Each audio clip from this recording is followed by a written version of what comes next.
I'm Christine Stavropoulos. Κι εγώ, ο Νίκος Σαμίδης. Maybe you were born in Athens. Or maybe you're Yawers. Ίσως μεγάλωσες μιλώντας σου ελληνικά. Ή ίσως είσαι το ξαδελφάκι που φεύγει για Ντουμπάι για δουλειά για 1 χρόνο μόνο. Wherever you are in the world, if Greece lives in your heart. Αυτό το ταξίδι είναι για σένα. Φύγαμε. Welcome back to the Greek Podyssey. Thank you for joining us. So it's the part B of the Macedonian issue, if we could call it like that. We're here with Back with Panagiotis. Panagiotis Diamandis. Yes. Dr. Panagiotis Dr. Panagiotis. Diamandis, historian, who analyzes the history behind the Macedonian issue. And we're unpacking it bit by bit, but we left out... Let's say what was said on the first episode. We'll do a recap. But let's touch on the Byzantine, because we forgot about the... We didn't... We ran out of time. We ran out of time. I needed to skip forward to get to some of the juicier bits. So we started way back with the Stone Age, the earliest hominid fossils, Taralna Cave, went through the antiquity, the early history, the Olympic Games, Philip II, Alexander III, nicknamed Alexander the Great. I think Philip was greater, but that's my personal opinion.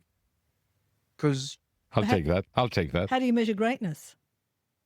When Philip became king, the kingdom was a mess. They had lost their king in battle. They lost 4,000 soldiers on the battlefield. He had to literally sell himself to the Illyrian king by marrying one of his daughters to get a peace deal. Within a generation, he is the strongest man west of the Aegean. Okay. That's greatness. It is. To take a ruin and build it. Okay, and that's the foundation Alexander built on to go all the way to what we call India. Mm-hmm. And then we swept through Roman period. We kind of skipped the Middle Ages. We're going to come back to it now. Then we did the real meat, the real beginning of the Australian issue, the 1870s, the formation of Bulgaria, the Exarchato. The geopolitical issues. The various Balkan wars, World War I, World War II, touching on the Civil War, which is where we're going to pick up today. Okay. Let's have a small segment about the Byzantine times. Okay. So as we know, the Roman Empire split in the 5th century, into two halves. The emperor saw his sons, his successors. He goes, you guys are both morons. You're going to fight and destroy the empire. You're taking the western half, you're taking the eastern half. So we get two Roman empires. The western half falls apart within a few years. The eastern half becomes what we call Byzantium, the Byzantine Empire. Never forget, Byzantine is an English term. The locals never called themselves Byzantines. They had no concept of it. But it's a whole period. The Byzantine period. About 1,000 years. A little bit more than 1,000 years. Yep. So how did they see themselves? Romani. Romans. Mm-hmm. The natives of Constantinople, the Greek speakers who are Muslim, but they live in bondage, call themselves Romani. The Muslim Pondians call their dialect Rumje or Romaica. Mm. Now, why Roman? Because Romans were Christian. Coming back to religion, I discussed last week about religion.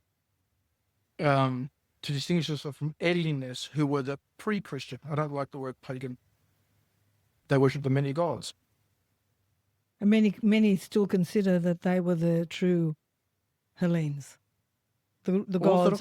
For me, Orthodoxy is Christianity in Greek clothing. You cannot separate Orthodox Christianity from Hellenism. Yes.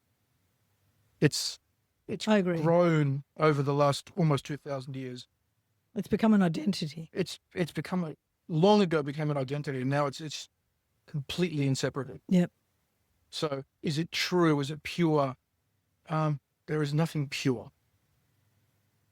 Unless you're talking about atoms, they're pure. Yes. Anything above an atom or an electron or a proton is not pure. Now, I'm ranting. No, it's good. It's a good example.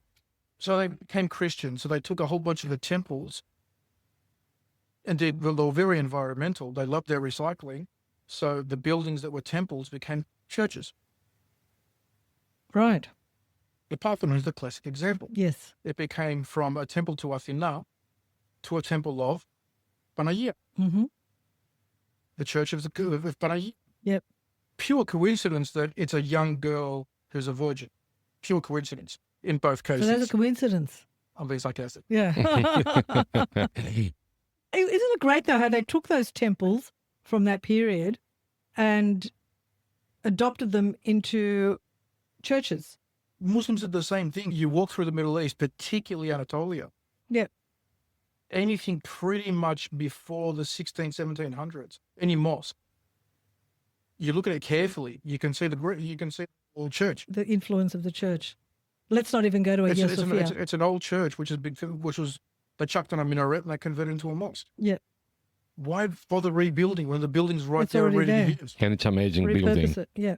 Okay, Correct. so integral part of orthodoxy are our ikones, the icons, whether they are physical icons like blocks of wood or on walls, murals, and they are usually accompanied by inscriptions. So you know which saint it is. Or, in my case, Panagia, which most people forget. Panayotis is named after Panagia, Yes. Yeah. which my students love Googling and then laughing their heads off when they read the translation of Panagia, Yeah. all holy. So they translate my name as All Holy Diamond, and they just laugh.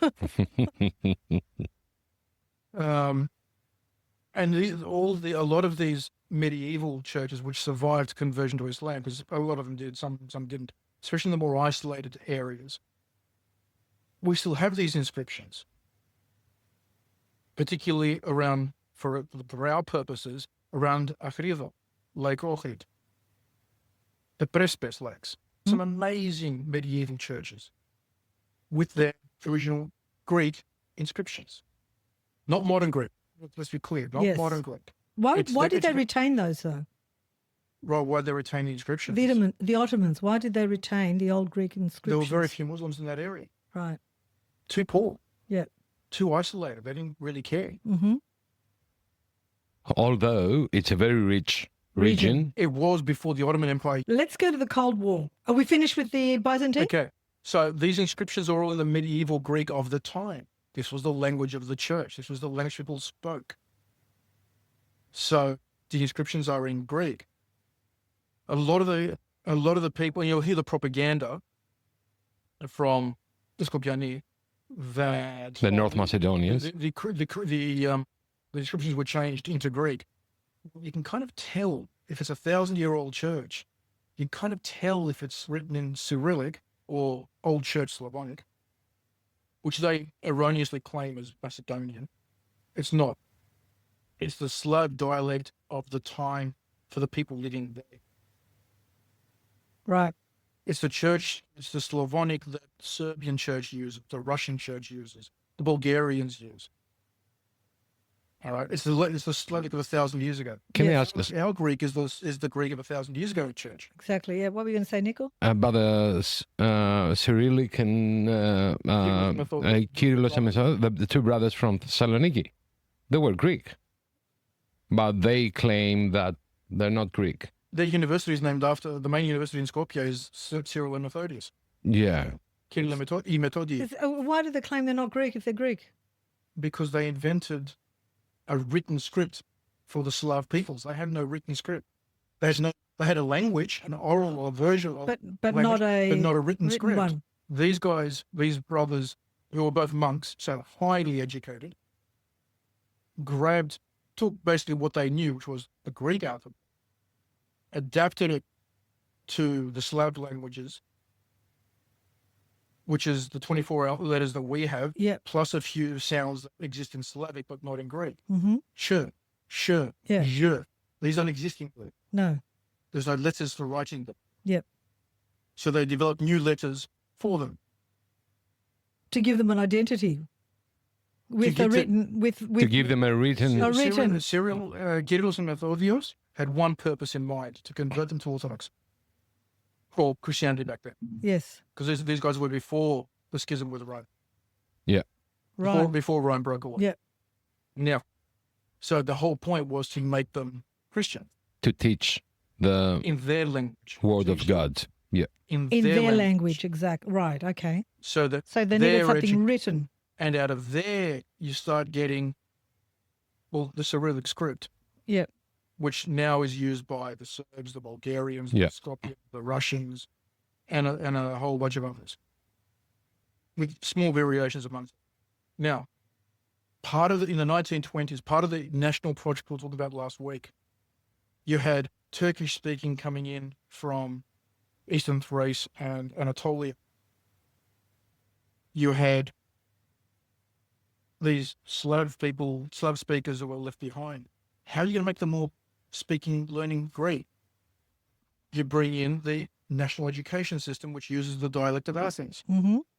what we call modern Greek. Yes. Part of the propaganda is that people were going around the churches in the mountains and graveyards, changing inscriptions from Macedonian, in inverted commas, to Greek. Too much work. First of all, it's too much work. And in the 1920s, Greeks had way bigger problems. Exactly. Of changing the... Inscriptions on tombstones. And the evidence would have been left behind. I mean, you can tell an inscription where it's recent or old. Of Yeah, course. Of course. It's really screamingly obvious. You take Exactly. one look at it. They don't even have equipment. Yeah. But in the 1920s, apart from this national project, you've got to think, Greece's population increased by 25% in 3 years. Due to the migration. The survivors coming across From from Balkans, from Yes. Asia Minor, from Eastern Thrace, as well as Greeks coming from the Soviet Union, from Bulgaria. Yeah. Got it. We're talking Wow. about 1.4 million people in 3 years. Massive. Greece was 5 million people there. So you think about, we live in Sydney, about 5 million. Can we absorb 1.4 million in 3 years? No. That's what Greece had to deal with. Well, under Albanese government, I think we can do that. That's another subject. Just to put a bit of a humor in it. In Australian terms, we're about 26 million now, 25, 26 million. Could we cop 6 million refugees tomorrow and resettle them? No. That's what Greece was faced with. Yeah. Look, Australia probably could if you spread it out across this landmass, but not in one city. Well, it's... Greece didn't have the land. Exactly. That's Greece it. is smaller It's than so Victoria. tiny. And it's Exactly. resources as well. It's Yeah. not only Yeah, I'm saying land. the analogy. Yeah. So The land rather, masses. so one of the best answers to these that were changing tombstones, they changed inscriptions and wrong, and guys, they had better issues. That they needed to feed, house, educate, healthcare. Yes. Yeah. Life issues, not Tens of thousands were not- dying of yeah. diseases like cholera exactly. in the quarantine camps. And assimilating and not being rejected and the racism and And just as they're getting on their feet, we have the Great Depression. yes, So the economy collapses again. tough times. And just when they're getting on their feet, we have World War War II. II. Think about where Greece has come in the last 100 years. Think about it. 1925, the last of the refugees, last of the survivors arrived. To 2025, it's miraculous what the country's achieved. Isn't it amazing the resilience though? When you look at that, what you've just condensed, bang, bang, bang, bang, those and to grow from that and still be, that is the epitome of amazing. resilience. Absolutely. I think it's in our DNA now. It is. Let's have a break from this interesting topic for Lucas Theodoro and Helco Consulting's segment. Tips and advices for all your business and investment in Greece. Please note, the content of this podcast is for general informational purposes only. It does not constitute legal, financial, or professional advice. The views expressed by the hosts and guests are their own and should not be relied upon for making decisions. Always consult a qualified professional for advice tailored to your situation. Hi guys, welcome back to another episode of the Greek Podyssey, where we'll be talking all things business in Greece. This is our last episode for season 2. It has been such a pleasure having all of you responding to your questions and hearing your interest about doing business in Greece, and obviously having Nico and Christine as fantastic hosts on this podcast. We've covered a lot of topics across this season, from employment to investment to buying real estate to tax to how do we get back to Greece, and what programs and visa options are available to not only Greeks of the diaspora, but non-Greeks as well. We will finish off by saying a few things in relation to what are things to look out for and how do we start to prepare and get this momentum going about doing business in Greece or potentially coming over. It is very important to have all your ducks in a row, as we'd say. Having prepared visa applications, financial records, tax, sorting out tax statuses, whether that makes a non-dom in your home country or whether you remain a tax resident of your country, depending on the visa that you're going on. But all of these things do require time and research, including as well, of course, where will you stay in Greece? Will you be working? Will you be a nomad? Will you be buying a business? All of these things are quite important things to think about. And you'd say to me, well, that's obvious. We have seen so many cases where people will come not prepared, and unfortunately, whether you're moving to Greece or any country, if you're not prepared, you can get caught out. So that is why having the right team and having the right services behind you is extremely important. And we help all our clients not only scout the market for what they're looking for, but help them understand what they will need before they make the move and before they actually come. There are certain visa types that must be applied for outside of Greece, and there are certain categories of visas that will not be accepted if you are already in Greece as a tourist. It is really important to understand your rights, the rules, and the regulations before you come, and that is where we're here to help you understand everything from tax to banking to investment, employment, and so on and so forth. It is very important to understand that Greece is a fantastic country, but just like any country around the world, it is super important to know what you're getting yourself into, but also to understand and be prepared prior to coming. It's all very doable, it's all fantastic, and the lifestyle is fantastic here. It's unbeatable. So that's why we're here to help, and we can assist you with anything and everything as we are here on the ground. Thank you so much for joining us in season 2, and we will hope to see you next season back on the Greek Podyssey. Thank you, Nico and Christine, and enjoy your summer in Australia or your winter in the Northern Hemisphere. So let me put you back in order, ladies and gentlemen. Okay, let's go to the Macedonian issue in the Cold War context. Okay. Let's go there.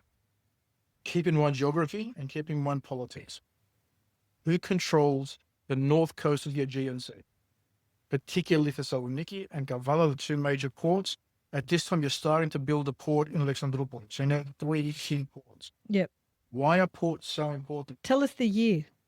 We're now What year talking are we? about after World War II, Right. after the Civil War, getting into the Civil War, 1940s. 1940s, right. All right? 1940s. Great powers sit down at Yalta. They split up the world. Greece is on the western side with the Allies. Other side of Greece, we've got 3 communist states. And then the Turks who sat out World War II because neither side would give them what they wanted, which was half the Aegean Sea. Neither the Germans would give it to them, nor the Allies. So what do the communists want? Access to warm water ports. They've got, at that time, they controlled Ukraine, they controlled the Caucasus, they've got the Black Sea. But where is the choke point of the Black Sea? Gallipoli. You know Gallipoli? Yes. 1915? Yes. Yeah. Gallipoli and Constantinople, Mm-hmm. the Dardanelles and the Bosphorus. So how does the Soviet Union bypass this choke point? We want Bulgaria to take, or if the Bulgarians don't, we want communists to control Northern Greece and control Macedonia, Yes. to give us a way to import, export, bypassing the straits. Yep. And using it as a strategic port. Now, I'm going to now jump to today. Yes. Next time you're both in Greece, I want you to do me a favor. Go to Alexandroupolis, Yeah, which is 40 kilometers from the border. yeah. And Take a look at what's happening there.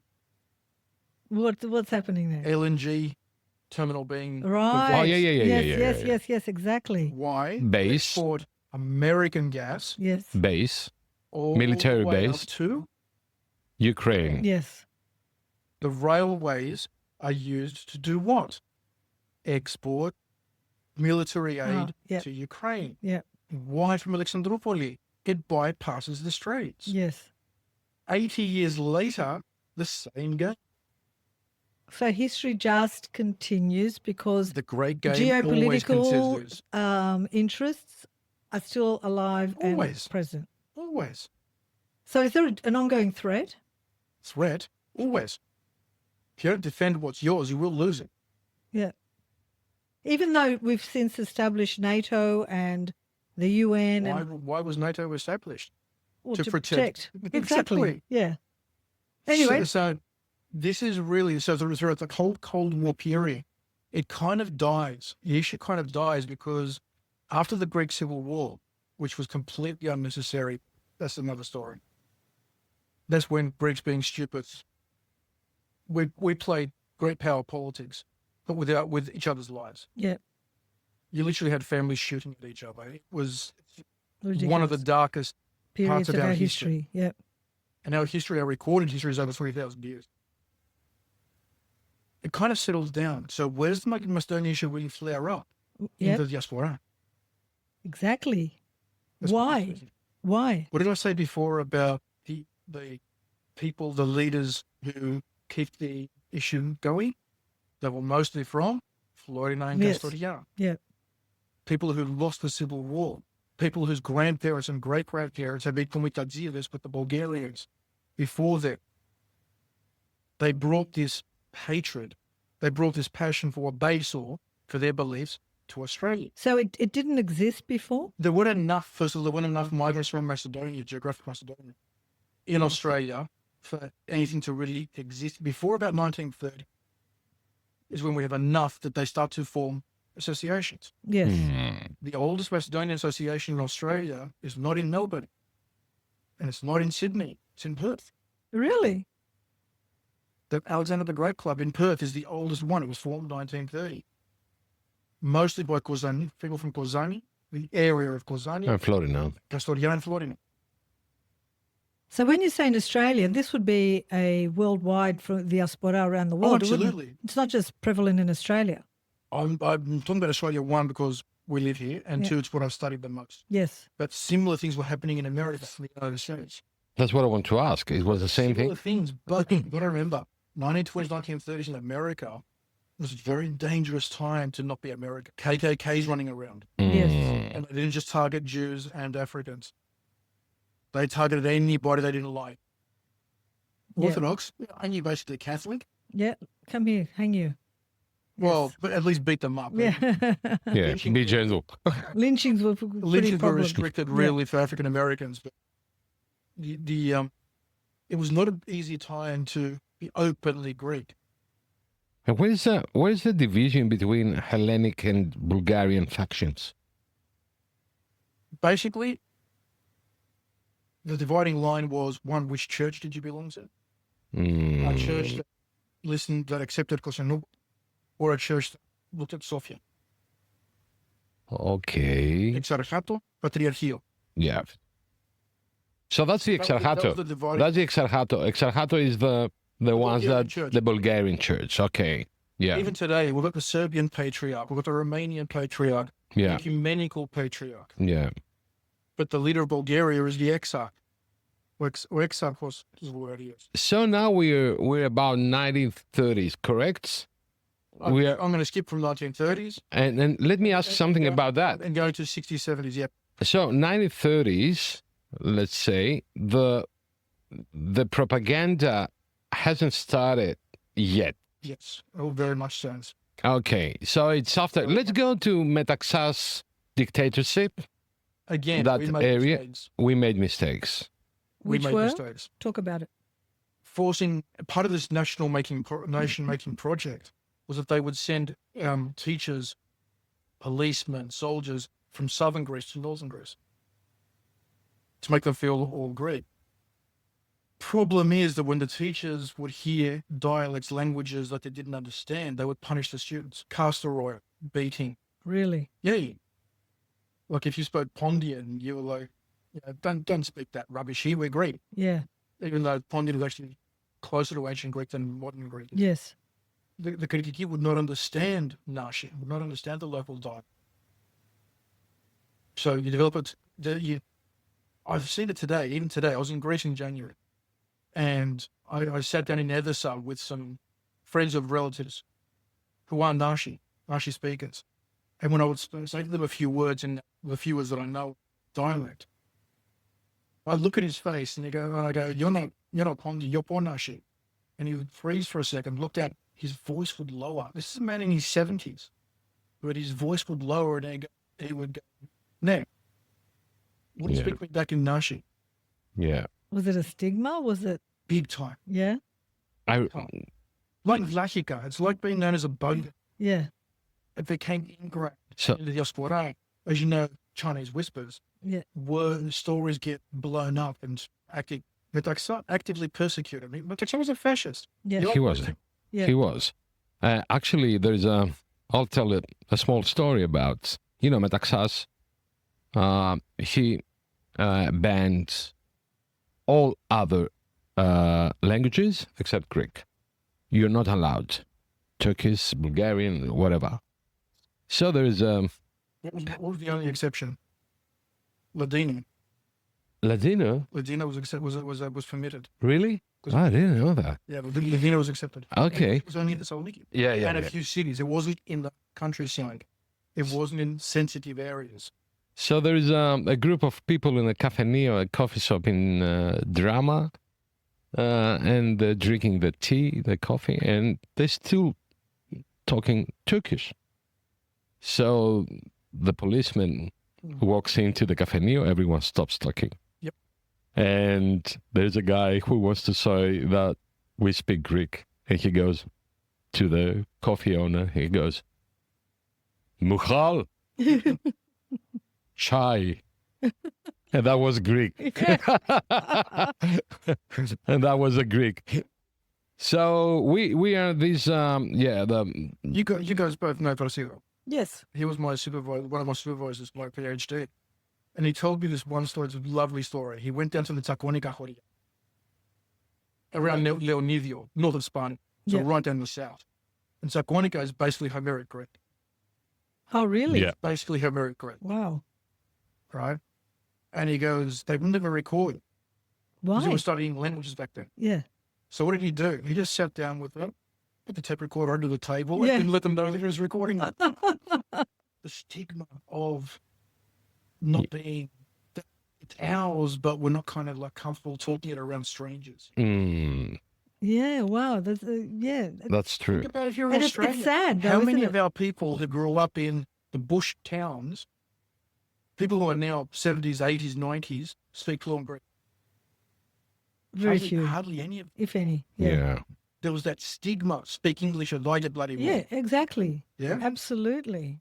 I call the tail end of that period. Let's go back to Macedonia. Can Yeah. I ask were Slavo-Macedonians in Greece persecuted for their nationality or their political beliefs? In my not very humble opinion, politics. Politics. Most of them tended to be hard left, related to former fighters in the Elas. In the Yes. Yeah. And rural societies, the crime of one is the crime of the whole family. The whole family. Yep. The whole Yeah. family gets And tainted. stigmatized with it. Yes. You're a traitor. You're the cousin of the Of traitor. that. Exactly. So you're not going to go to uni. You're not going to get a government job. You're just going to sit there And stew. and stew or lead. Yeah. This is what happens. So this clarifies the myth that Greeks oppressed Macedonians purely for ethnicity. The Southerners or the established Greeks did the same thing with the Pontians, with Mikrasiates, with the Thrakiotes. They did. Yeah. Or Even though they were Greek, they were. When the Epirotes, for example, would go down from Yanina to Athens because of that thick accent. Ektovlafo, Yep. Yeah. the hillbilly, the hick. Yes. It still happens today. It's human nature. It's human nature. If there was no discrimination based on nationality or ethnicity, It was purely ideological in the Cold War context. And you've got to keep that in mind. Mm. The border of the Cold War from Thessaloniki is about 70 kilometers away. That's in Wollongong. Yes. It's not far. It's not far with transport. Yeah. So they felt that threat constantly.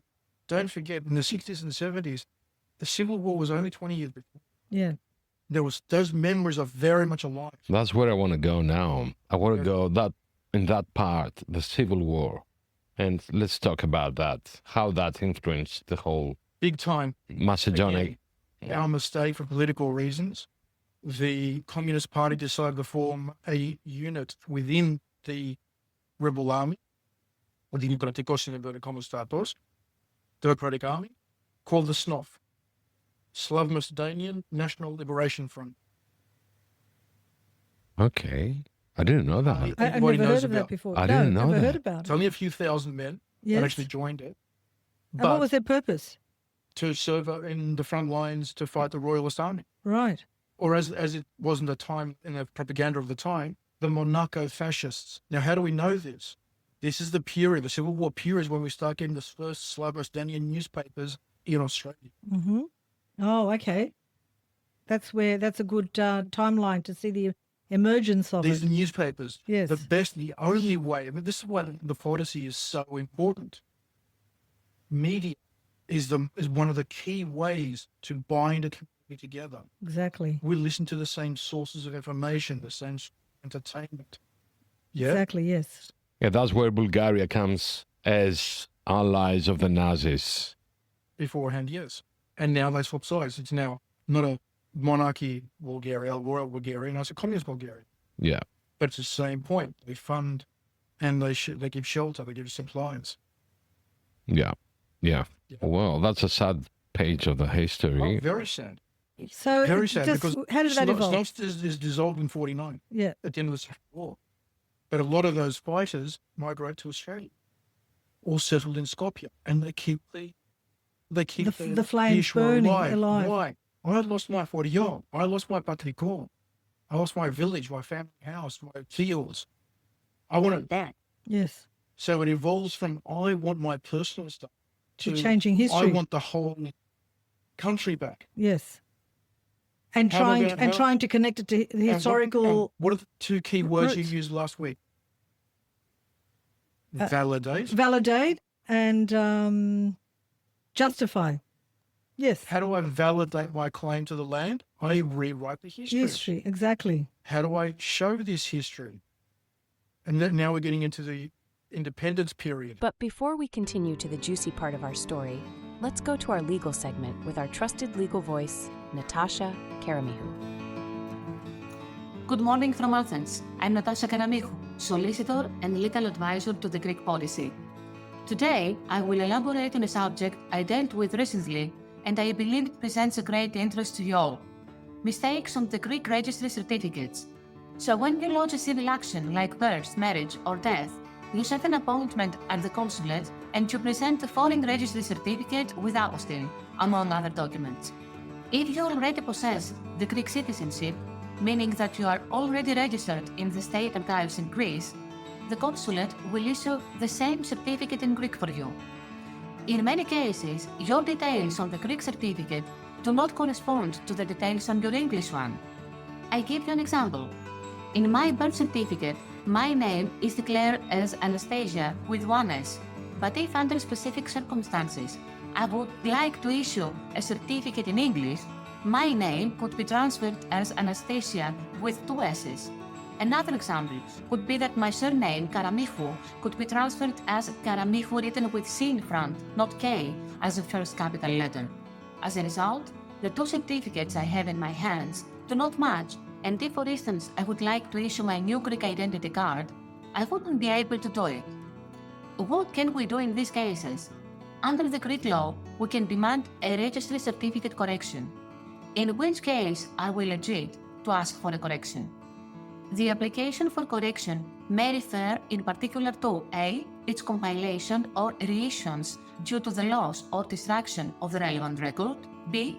the completion, change or deletion of an element or elements of its content, if they do not correspond to the actual situation at the time of its compilation, or if any change has occurred subsequently which makes the correction necessary. Correction is possible in such cases, regardless of whether the incorrect entry is due to a false statement by the persons concerned or to an error from the registrar side. Very important, the civil action must have been registered in the Registrar for Greeks of Diaspora in Athens, Department of the Ministry of Interior Affairs. Under which circumstances the correction of a civil status certificate is valid. For the application to be valid, the incorrect entry must be due to an act of omission, either by the registrar or by the person who made the statement of fact. Such errors, for instance, could be the incorrect entry of a parent's name on the birth certificate of a person. A fairly common case of a requested correction, let's say of a birth certificate, is that of a change or completion of one's first name. As has been held on many occasions, such a correction may not be due to an employee's error in the original declaration, but may be justified by an important reason relating to the constitutional right of the free development of personality. An important reason could be the change of name for the security of transactions, or where the existing name has created negative consequences for the individual. Which are the most common civil certificates upon which we request changes? The birth certificate that may include details of one parent only. The marriage certificate that may include wrong information regarding the spouse's surname after marriage. The death certificate because the date of death is not accurate. How do we change the civil certificate in Greece? Through a court order. This is necessary for serious corrections involving such details as place, time, date, or other essential facts. Secondly, by public prosecutor's authorization, permitted for non-serious changes. Corrections of errors that do not concern the place, date, month, year, and time of birth, or errors of punctuation, grammatical and phonological rules may be made with the permission of the prosecutor's office. Then the registrar will proceed with the correction of the civil status certificate if the following supporting documents are presented to them, namely, a certified copy of the final court decision, a service report of the decision, and a certificate from the court secretariat regarding the non-existence of legal remedies issued 1 month after the service report. Modifications made due to changes in civil status in respective certificates, such as marriage or birth, must reflect the actual family situation, including new family forms. I'm certain that many of you, after following this podcast, will compare your foreign and Greek certificates to look for differences. Just remember that most of the times, details and documents can be corrected following the appropriate legal process. I would be more than happy to respond to your queries. Don't stop following the Greek Podyssey. We're getting towards the end of the Cold War. Tito dies. It's obvious Yugoslavia is going to fall Break apart. up. It only takes about 10 years. Can we talk here about Tito's job in the Macedonian issue? A quick one. Tito is basically the one who created what we call the modern Macedonian issue. For the first time, this group of people is actually given a state. Yes, within Yugoslavia, but they have cultural, linguistic, educational autonomy. They can develop their own, what they define as, and they call it, literary language, their own version of Kafarevis, Yes. Yeah. which is only formed in 44-45. Yeah. They have a meeting gonna say in that. 1944. They're talking. They form the Socialist Republic of Macedonia within the Yugoslav Federation. Yep. Now think back about 15 years before, where Communist Party, of Greece, what did it say? A Macedonian state inside a Balkan Communist Federation. Yeah. Yugoslavia was supposed to be the first part of this Communist Federation. So, But Tito had an argument with Stalin. oh, really? Okay. Tito liked being an independent boss. But Stalin doesn't like these Stalin things. didn't argue with anyone. Yeah, of course. He's Stalin. He's Stalin. How Tito He used didn't... his real name, Jugashvili. Yeah, So Tito Yugoslavia. dies, and then what happens? The country starts to fall apart. Yugoslavia, the federation, starts to fall apart.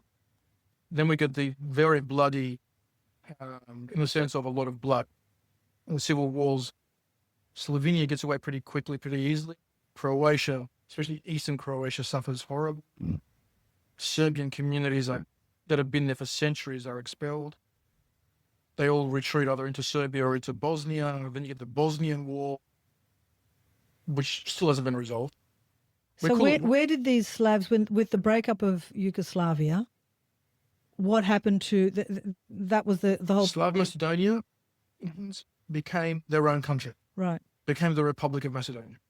But you're moving forward very fast. Yes, I am. We I haven't know. been there yet. We're not Oh, there no, yet. no, Let's go back. Let's go back to Cold War Okay. and let's see what's the Macedonian issue in that era. 60s, 70s, 80s is when, especially in the 60s, I remember my dad telling me this. My dad and my late in-law would come across these people in the workplace. And they would talk to people at the consulate. We've got a problem here. These guys are saying Macedonia is theirs. What's going on? These are people who finished, maybe they finished a couple of years of high school, Yes. or like my dad, technical school. Most of them didn't even finish primary schools. And what do they know about history? No worries. There's no problem. There's no problems. Don't worry about it. Just ignore them. Until 1988, almost at the end of the Cold War, when the president of the Republic, Christos Zatzidakis comes along, puts an umbrella on the head in a protest outside his hotel.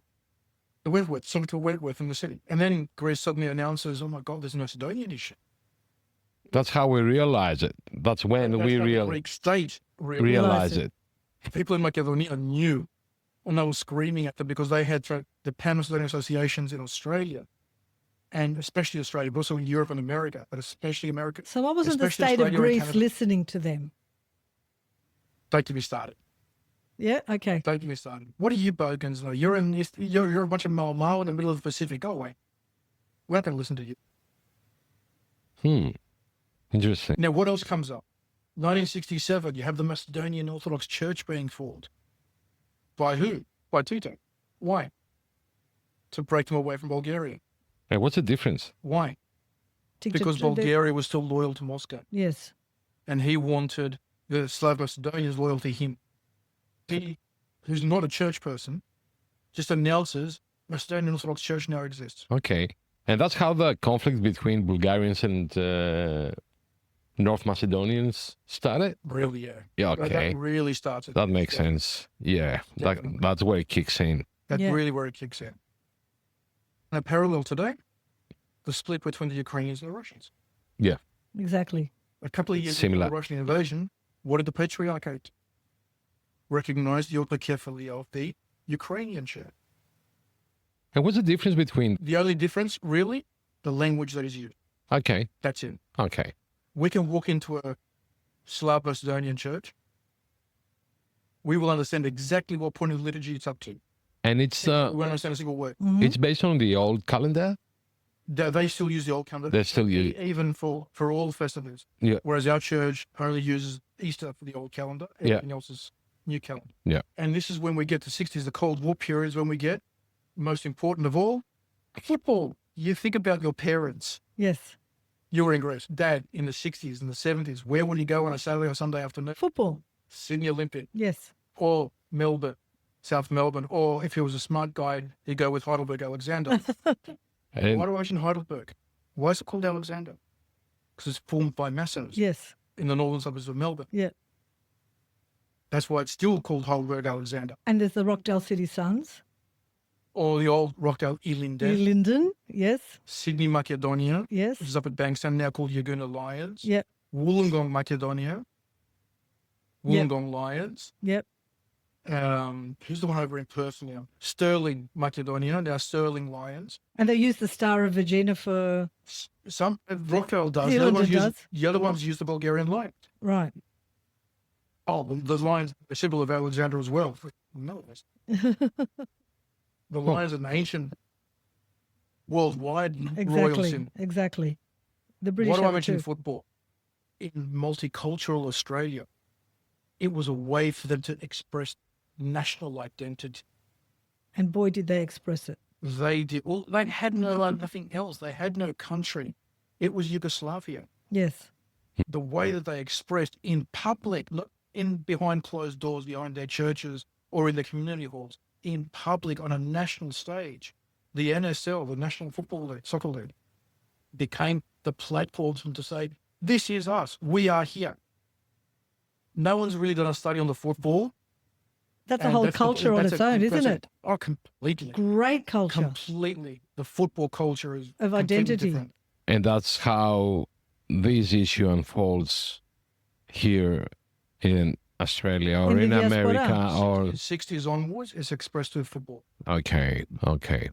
And we go after that to the independence of So Skopje now we're at 19. and modern politics. Now 1991, we're getting towards the end. Okay.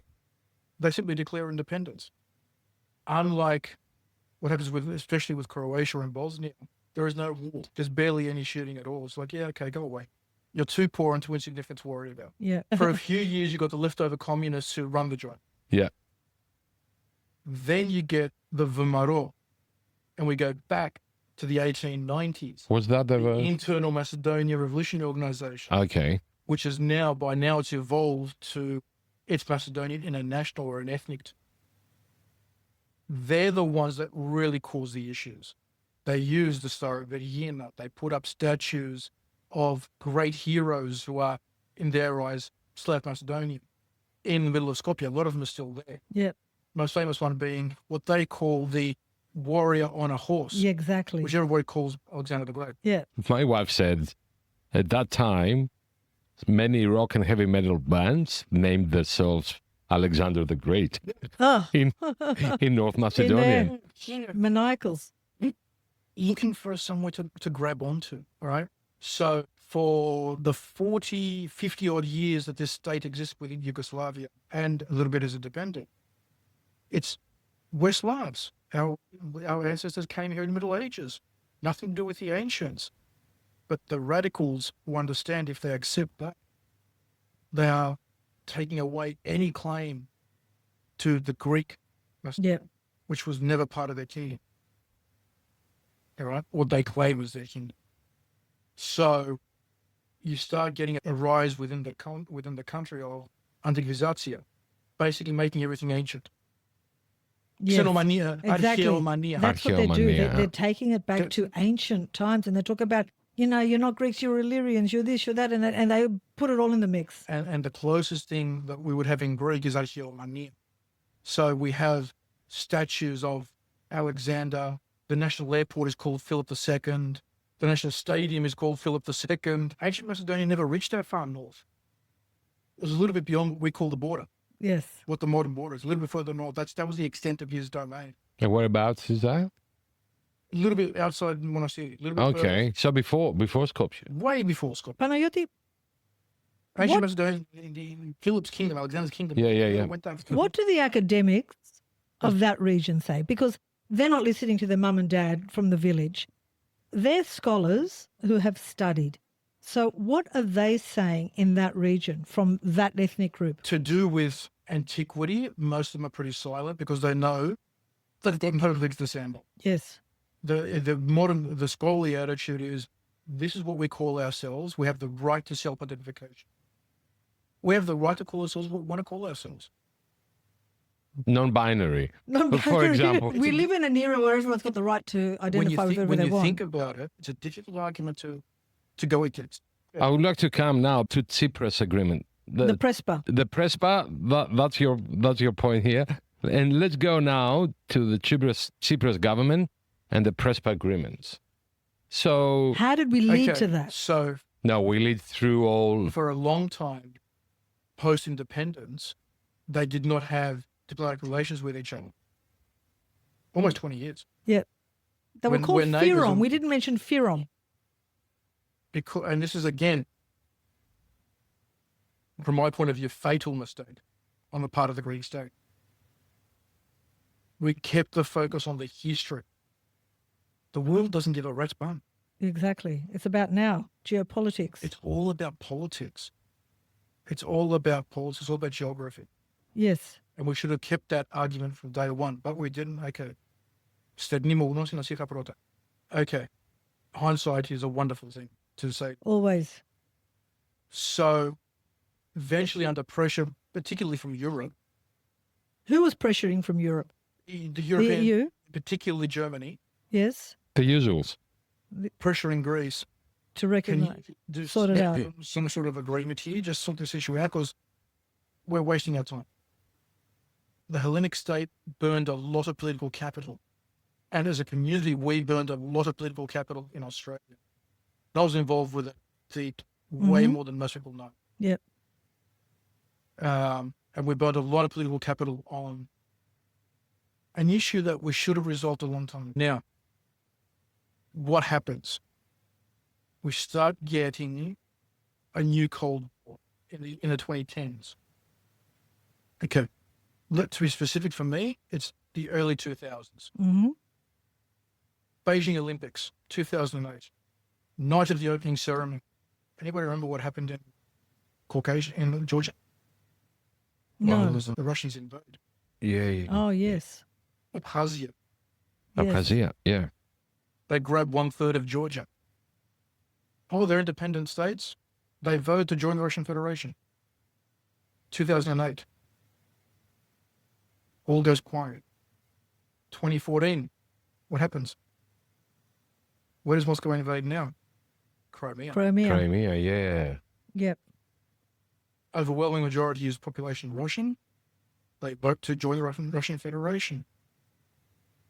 People can see, the ones who knew at high level could see what's happening. And move along. So the pressure is really on Greece now to close this once and for all, because the Americans especially wanted to use Thessaly, Alexandroupolis and Kavala to feed Eastern Europe. So they wanted a clear, defining border with a separate A identity. conservative government could never get away with it. Yeah. Ever. Do you think the Conservative government would have agreed to the Prespa and signed They it? couldn't. They'd be wiped out in northern Greece. Absolutely, They yes. wouldn't. They'd be wiped out from power for a generation. And I think Tsipras will bear the brunt of that. He did. So they go to Prespa. Prespa is a lake. There's two lakes, Mikri Prespa and Megali Prespa. Divided between us. Mikri Prespa is divided between us and Skopje. Megali Prespa is divided between us, Skopje, and Albania. Mm-hmm. So they deliberately, as a sign of unity, it's the heart of southeastern Europe. It's on the border. So they officially, the optics, always think about the optics. Nice, beautiful mountain lake, green forests around, no protesters, no tear gas, no riot A warm and police. fuzzy agreement. A warm and fuzzy diffusing. agreement. Yeah. Yeah. Don't think that on their side there is overwhelming support for it, because there's not. No, because they're not happy with being. They had to sign over. They refused. They are not allowed to use the Starovedina, which in terms of international trademarks has been recognized for a long time, legally, as a Greek symbol. Greek state chooses not to follow it up, despite what the Panmax want and hassle the consulate and the embassy constantly. They just go, it's just not worth our time. We've got bigger fish to fry. Yeah. Literally, that is the answer. They don't like the rejection of all claims to ancient heritage. Now, inside Skopje, they don't really care. The big issue inside Skopje is exactly the same issues that we have here: affordability, housing, Yeah. unemployment, Yeah. declining birth rate. Which is worldwide. at the moment. Migration. Migration. Anybody that signs over and signs a document and says, I'm a Bulgarian ethnically, gets a Bulgarian passport, which means an EU passport. Mm-hmm. The number is over 300,000 at the last count. Really. The golden Of ticket. Skopje citizens Yes.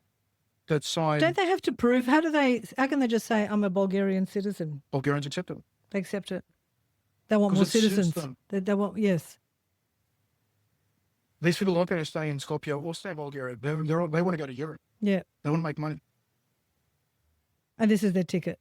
And this is what they see as their ticket, Smart. which is why Bulgaria and Romania have been removed from the Schengen agreement. Yeah. Free travel, so they still need a visa, Yes. even though they're part of the EU. So sooner or later, Albania, Serbia, Skopje, they'll all join the EU. And you said Albania. Now we have the Albanians jumping in. I don't feel complete, to be honest, because It's never. Us- It's It's never. politics. It's never. It's Politics history. is It's never. This is the. Remember the old 1980s film, The Never Ending Story? Yes. This is the never ending story. History and politics never end. Because a lot of it's subjective, Of course it is. and we see the history is cyclical. yes. And now we have the same issues again with the Turkeys, with the Aegean. It's still there It's with the still- borders, with the ethnicities, and all that. It was always there, and it will always be. It's a combination where it confuses identity and politics, and people are trying to create their identity and say, it's my identity, you stole my identity.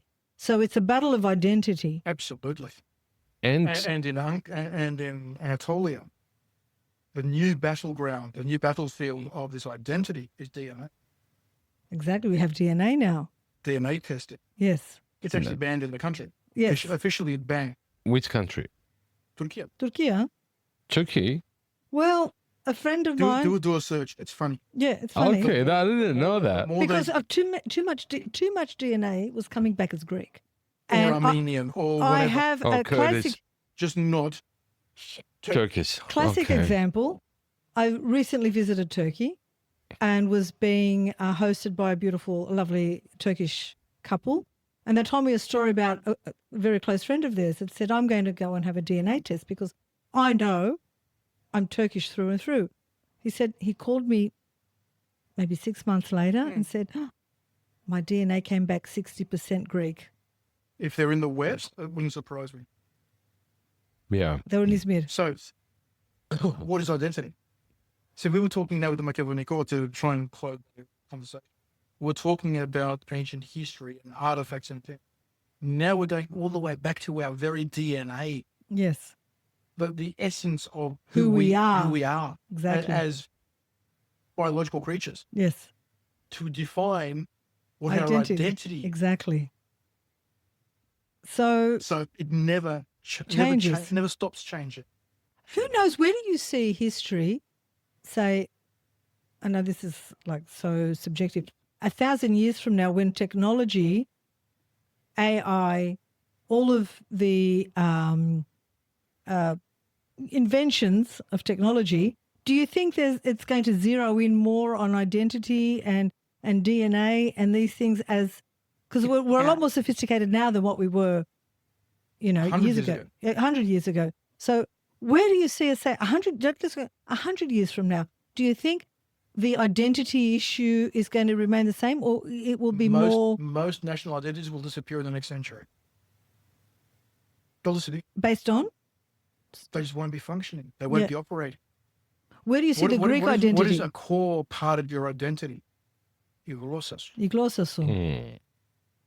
In a world that is increasingly non-religious, especially in the West, Yes. right? What is left to define your identity, your language? Most of the world's languages today will have disappeared in a century. Where do you see Greece's identity or Greek identity in 100 years? Far more European, less exclusive. In terms of language, given that we're a foundation language and we're the foundation of science and our language is everywhere. And I'll quote another person you might know quite well, Dr. Alfred Vincent. Yes, Use it or lose it. absolutely. Got to If use we it. don't speak Greek, Yes. whether it's here in Australia or in Greece or on Cyprus, That's it'll true. get lost. Yeah. That's true. Really, that's it.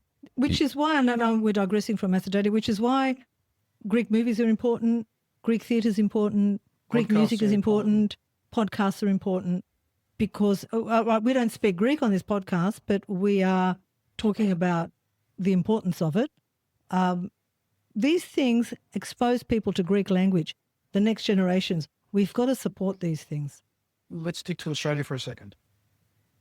What groups, associations in Australia, in the Greek community in Australia, are the largest, most active and strongest? And the ethnic. The Pontians. No. Who? I'm going a bit broader. Yes. Not by region. The Oh, ethnic. right, the right. ethnic. The dance groups. The dance groups. Yes.